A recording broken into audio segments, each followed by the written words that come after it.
Tim Pemadam Kebakaran dan Penyelamatan, Damkar, Kota Ambon, bergerak cepat setelah terima laporan truk tronton menabrak pohon di kawasan Jalan Insinyur Putuhena, Kamis, 15 Januari 2026, malam.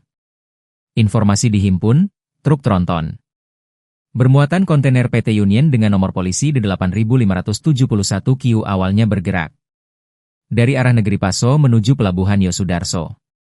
Nahas setiba di Jalan Insinyur M. Putuhena, tepat di kawasan depan kampus Unpati, truk menabrak pohon terembesi kemudian menyeretnya hingga beberapa meter. Lajur dari arah Poka menuju Jembatan Merah Putih pun sempat tak bisa dilintasi, hingga sempat terjadi kemacetan.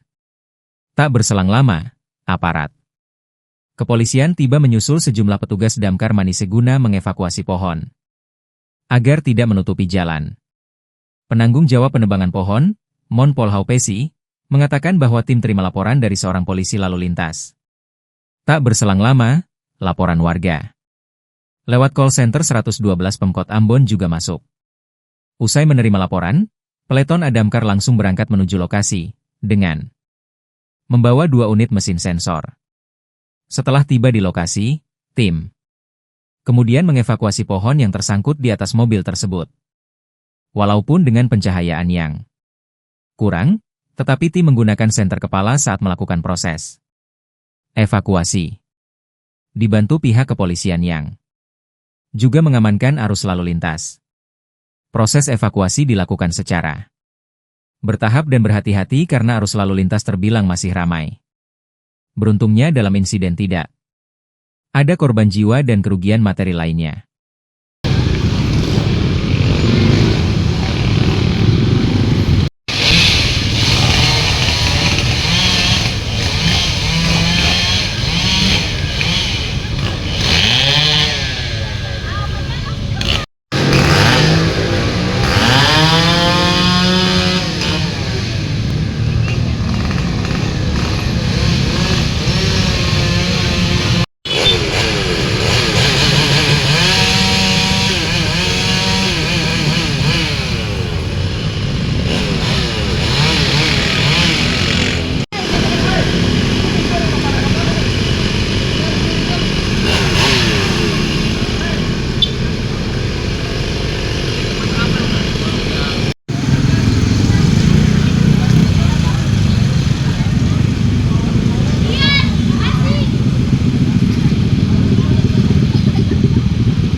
Download Tribun X sekarang, menghadirkan lokal menjadi Indonesia.